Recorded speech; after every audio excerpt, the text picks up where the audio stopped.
Hello, everyone. My topic is about pain management in the ICU.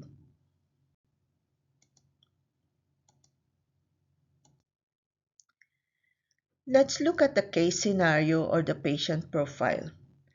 This is a 45-year-old female who was admitted in ICU complaining of severe pain, diagnosed with acute tumor lysis syndrome as manifested by hyperphosphatemia with a level of 15.5 and hypocalcemia with a level of 5.1.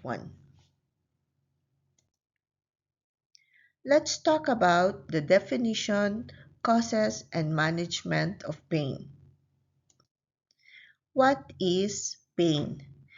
Pain is an unpleasant sensory and emotional experience associated with actual or potential tissue damage. It is subjective and is purely individualized, so self-reporting from the patient is the most reliable method to assess and explore it using the numeric rating scale from 0 to 10. In critically ill or ICU or ventilated patients, pain assessment becomes a challenge since most of them are unable to communicate their pain status. To assess pain in these categories, the Behavioral Pain Scale and Critical Care Pain Observation Tool are the tools that are designed and are available for use.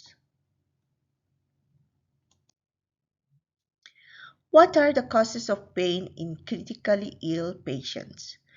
Pain can be caused by various reasons. It can be due to immobility or staying in one position for long periods of time. It can be due to underlying diseases, surgical interventions, and procedures which are routinely observed in the unit, such as intubation, tracheostomy procedure, chest tube insertion, or central line placement.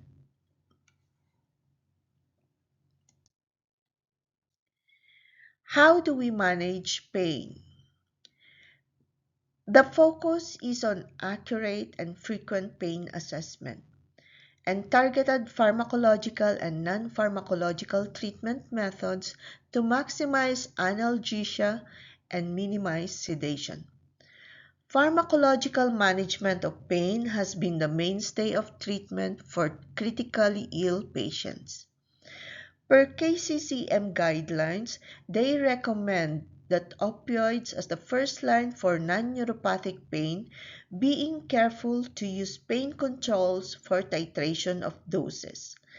The analgesic sedation method, which is to use analgesics first before sedation, is another recommendation.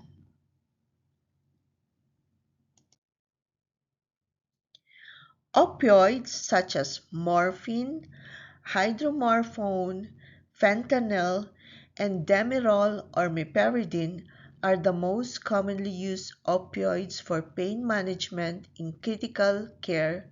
However, remember that they are associated with delirium, respiratory depression, and prolongation of hospital stay. The non-steroidal anti-inflammatory drugs or NSAIDs such as acetaminophen, ketamine which comes in IV form, gabapentin or neuropathic agents are included in the pharmacological treatment. The non-pharmacological interventions include repositioning, relaxation techniques such as listening to music, stabilization of fractures, elimination of noxious stimuli such as drain removal or IV line removal. What are the consequences of uncontrolled pain? Uncontrolled pain may cause cardiac and respiratory instability, immunosuppression by increasing stress, and hypercatabolic state. It may also lead to decreased tissue perfusion, delayed wound healing, and post-traumatic stress disorder. This is a diagram which is an integrated ethical framework for pain management, which you can see, read, and utilize. In conclusion, establishing an adequate, frequent pain assessment and including treatment protocols which include multimodal approaches such as including non-pharmacological methods may allow for less of a need for pharmacological intervention to pain in ICU patients.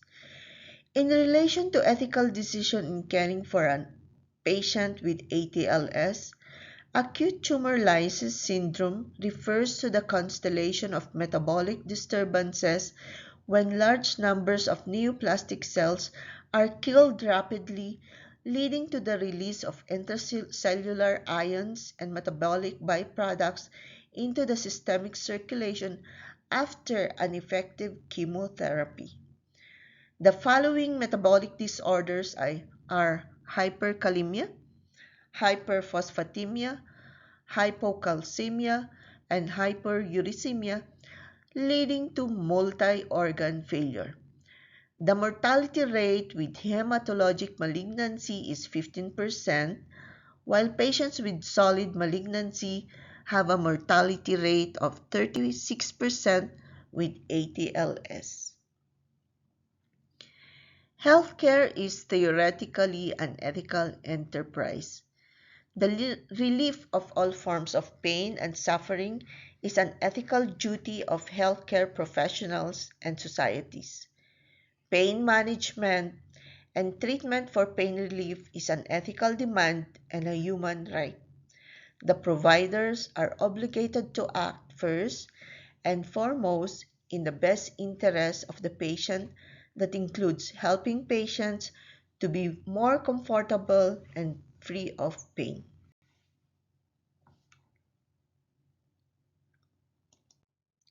These are my references, and I thank you.